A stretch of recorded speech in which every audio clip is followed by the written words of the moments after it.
반갑습니다. 모든 낙찰자들이 행복한 1% 기부에 동참하기를 희망하는 경매 채널 김도인입니다. 자, 이번 사건은 경남 양산시 물고무 버머리 양산 2차 이편한 세상입니다. 자, 이 물건은 제가 궁금해서 선택했습니다. 여기 제 친구가 살고 있습니다. 그래서 친구 집은 어떻게 되고 있느냐, 제가 너무 궁금해서 한번 선택해 봤습니다. 한번 분석해 보겠습니다. 경남 양산시 물고무 버머리 양산 2차 이편한 세상 3층입니다. 자, 전용 면적은 25.7평이고 대지권은 14.4평입니다. 토지 건물 일괄 매각이고 소유자 채무자는 같은 사람인 것 같아요. 자, 채권자는 어떤 은행으로 되어 있습니다. 자, 입찰 28일 전이고 2억 3,500에 입찰했습니다. 그때 유찰했습니다. 아무도 입찰하지 않았다. 자, 그래서 죄송합니다. 자, 그래서 2020년 12월 23일 1억 6,450에 진행 예정으로 있는 아파트입니다. 지금 부산은 저런 아파트가 만약에 부산에 있었다. 자, 그러면 1차에 낙찰될 가능성이 높겠죠. 자, 양산이다 보니까 2차까지 간 건지, 아니면 이 아파트도 가격이 올랐는데 그 시간차 때문에 일단은 1차 유찰되고 2차 간 건지 한번 살펴봐야 됩니다. 그러면 이 물건의 입찰가를 결정하기 전에 권리적으로 영향을 미칠 법한 부분이 있는지를 확인해야 되고, 그런 낙찰자에게 영향을 줄 법한 이해관계자의 흔적이 있는지 없는지를 문건 접수 내역에서 한번 확인해야 됩니다. 자, 보면 경매 진행과 관련된 그 관련자들의 그 접수는 많이 보입니다. 뭐 감정평가서, 뭐 등기 필증 제출, 뭐 현황 조사 보고서 제출, 뭐 이런 것들 말고 점유자 또는 낙찰자에게 영향을 줄 법한 권리자의 흔적이 있느냐. 자, 그걸 쭉 봤을 때는 그런 흔적이 전혀 보이지 않습니다. 그러면 누가 점유하고 있느냐를 살펴봐야 되겠죠. 점유 관계는 미상이다. 즉, 본권 부동산에 전입자를 조사하기 위해 주민센터를 방문했는데 전입세대를 해보니까 세대주도 없었다. 전입세대 해보니까 아무도 전입이 안 돼 있다는 거죠. 아무도 안 살고 있느냐? 그렇진 않죠. 소유자가 살 때는 전입을 하지 않고 살 수도 있습니다. 임차인들은 대항력을 위해서 반드시 전입을 하지만 소유자들은 굳이 전입을 하지 않아도 뭐 상관없지 않습니까? 뭐 우편물 받는 일인데 뭐 굳이 뭐 전입을 한다고 해서 꼭 우편물이 오는 건 아니니까 굳이 전입을 하지 않고 살아도 되기 때문에 이런 집들은 소유자가 점유 사용하고 있는 경우가 거의 대부분입니다. 자, 그렇지만 나중에 관리비 할 때 제가 말씀드리겠습니다. 자, 일단 이거 보겠습니다. 소유권 이전. 자, 2015년 12월 21일 자, 매매로 이 집을 샀고, 자, 근저당은 2016년 3월 25일 설정했습니다. 자, 이 날짜 가장 빠른 이 근저당, 이 가장 빠른 근저당이 말소 기준 등기가 됩니다. 자, 기준이 되어서 이 날짜 이후에 있는 모든 근저당, 가압류, 임의경매 이런 것들은 소멸됩니다. 없어집니다. 자, 따라서 매수인이 인수하게 될 부담, 낙찰받는다면 낙찰자가 어떤 것을 인수하느냐. 자, 등기 현황 보시면 인수할 거 없었습니다. 자, 관리비. 자, 이거는 연체 가능성이 있겠죠.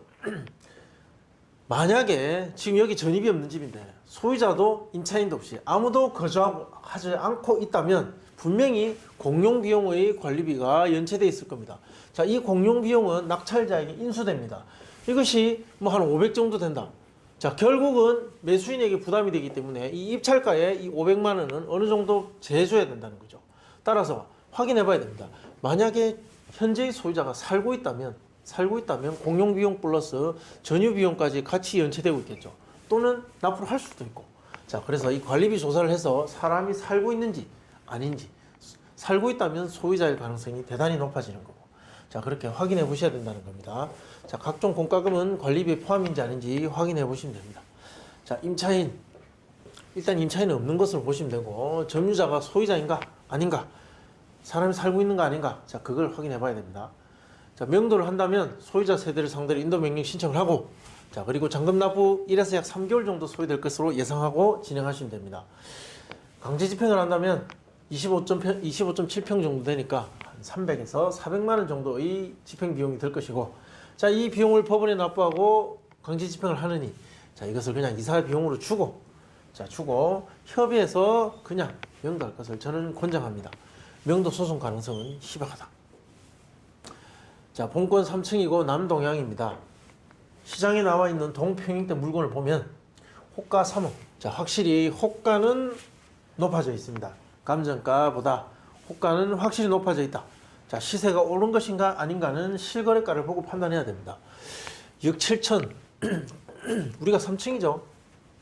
그러니까 저층에 해당할 것이고 한 이 정도 금액. 자, 중층 2억 8천, 3층 2억 6,400. 자, 여기에 같은 층이 있네요. 자, 그러면 실거래가를 보면 연초와 지금까지 거래에 큰 변화가 없다. 즉 시세는 그대로 그냥 보합 상태로 왔다. 자, 최근에 2억 5천 하나 거래했고 2억 4,700, 2억 4,800. 즉 호가만 7, 8천까지 올라가 있는 거지 실제로는 2억 중반과 초반 그 사이에 층수에 따라서 거래가 이루어지고 있다. 정말 가격 편차가 좁은 상태에서 5천, 6천, 4천 요 범위 안에 다 들어가 있습니다. 네. 아주 비슷비슷한 금액으로 매수와 매도의 균형이 굉장히 잘 이루어진 상태에서 그대로 유지되고 있는 지역입니다. 공급이 원활하게 많이 이루어졌기 때문에 가격 오르는 게 참 쉽지 않은 지역입니다. 자, 감정가 2억 3,500. 당시 시세 정확하게 감정했고요. 현재 거래를 한다면 만약에 지금 거래가 된다면 이 감정과 비슷한 3천과 4천 이 사이에 거래가 될 가능성이 높다. 즉 가격이 오를 것 같지만 실제로는 이거는 매도자의 호가이고 실제로는 유지되고 있다고 말하는 것이 더 정확합니다. 자, 낙찰가 반도 유보라 2차와 운암 퍼스트빌 전용 면적 25.7평 11월 25일과 19일 결과가 있었습니다. 자, 1차에 낙찰되었고 22대 1이었습니다. 반도 유보라 이 분명히 가격이 상승했던 아파트다. 이 단지는 무조건 올랐다 라고 말할 수 있습니다. 왜? 감정가 3억 8백인데 거래 가능 금액이 3억 8천 그리고 낙찰가는 3억 6천 7백까지 갔습니다. 네, 감정보다 6,700이나 더 썼다는 거죠.